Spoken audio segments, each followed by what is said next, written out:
happening right now. Let's listen in with Caltech and the U.S. Geological Survey. We'll continue to have the risk for quite a while. The last time we've had earthquakes of this size, we were seeing significant aftershocks for more than a year, for several years. And these are still to the northwest as well. So far, everything we're seeing, we do seem to be having some, continued activity on the southwest striking part of that, the L-shaped, but the majority are up to the north. So can you describe, Dr. Graves, the color coordination there? Obviously the large blue one is the main shock. Right. Yeah. So the colors that are on the reds are the most recent events, and so you can see that. When you say recent, well, 1 hour. Yeah, within the last hour. So those we would say are all associated with the magnitude 7.1. Those are aftershocks, and they're spread out a bit, but you do see this cluster up to the very northwest. We would speculate that's where the rupture may have stopped.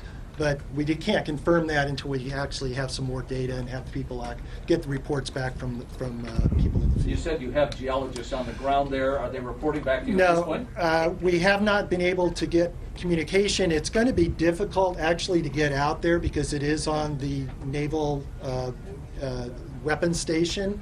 And it's dark. And there's dark. unexploded ordnance. Yeah. So, there's some logistical challenges there. Obviously, too, these people were right at ground zero for a major earthquake. Have we spoken with them at all since the Yeah. event? So I have had communications. Our geologists and engineers are okay.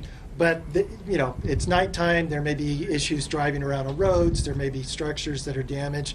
We have some unconfirmed reports of gas fires in the city of Ridgecrest and so forth. So there's a lot of other stuff to deal with that's much more important than trying to get out on and look at the fault. But restating what you said earlier, that it's trending away from Southern California.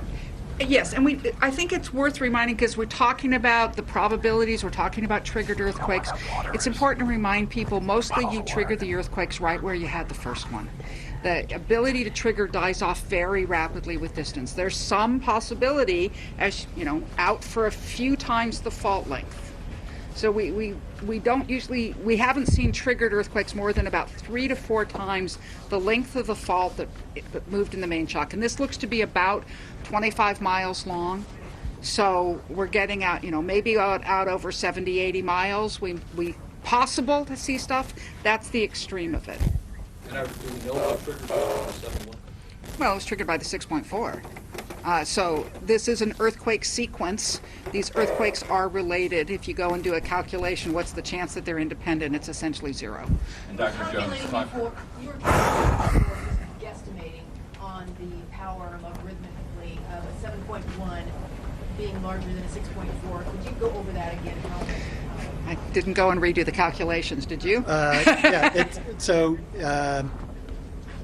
Let me do this quickly in my head. I think it's about a factor of 8 more powerful in terms of the amount of energy that is released during the earthquake.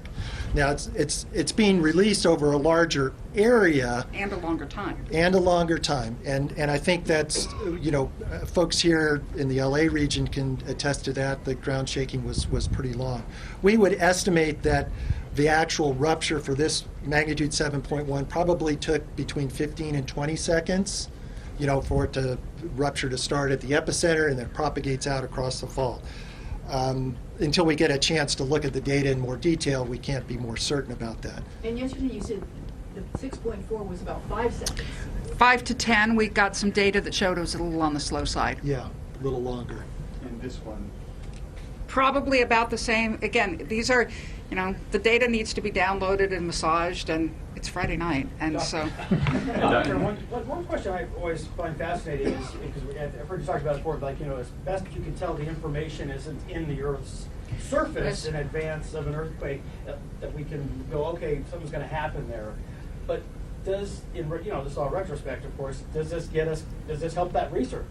Well, we will go in and look, but I spent a couple of decades trying to find something that was different about foreshocks than other earthquakes and never found it. We will go in and look, and one thing to be said, we have more data We have much better stations now for this sequence than we've had for any previous foreshocks that we looked at. So if there's something there, we'll try and find it, but it's not obvious. All right, you're listening to Dr. Lucy Jones. To give you an idea of her dedication, she actually retired 2 years ago and came out of retirement to brief all of us about what just happened. There have been 1,400 aftershocks since yesterday in the Mojave Desert. Initially a 6.4 earthquake yesterday, now a 7.1. This happening along the Little Lake Fault Zone, and they think the fault line actually ruptured. And look at that on the right there. You see that number counting down? It says 31 seconds, 30 seconds, 29 seconds. That is the warning system, and it was fascinating watching earlier tonight because that told us 30 to 40 seconds out that we were about to get another earthquake, and it looks like we're about to get one right now. It's counting down from 15 seconds right there, and it looks like it's predicting that there will be a 3.7 magnitude earthquake. So let's listen in to see if they feel this earthquake in just a couple seconds here. Where are we with early warning based on what we've seen with this?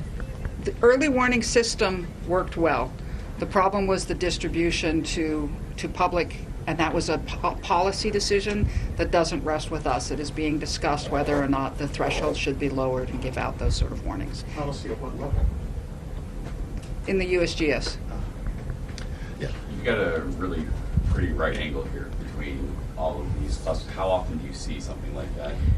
That's actually relatively common because let's imagine Okay, it you're does not pressing appear something. that they felt the earthquake there. It was just a 3.7, but earlier there was an aftershock in the 5 range, and they were counting it down, and it was fascinating to watch as it was counting down, and then seconds later, everybody in the room was feeling that aftershock. Yeah, and Dr. Lucy Jones with the U.S. Geological Survey, boy, has she been a rock star explaining all of this to us this evening. She really breaks it down into palatable nuggets for people at home to understand. One thing that she did mention earlier this evening was that tonight's earthquake, this 7.1, is 11 times stronger than yesterday's earthquake. So just to put that into perspective for you, that is extremely powerful. We're going to continue to monitor this news conference with Dr. Lucy Jones and her team there with the U.S. Geological Survey and Caltech, and we're going to dip back in as we feel necessary as they update us.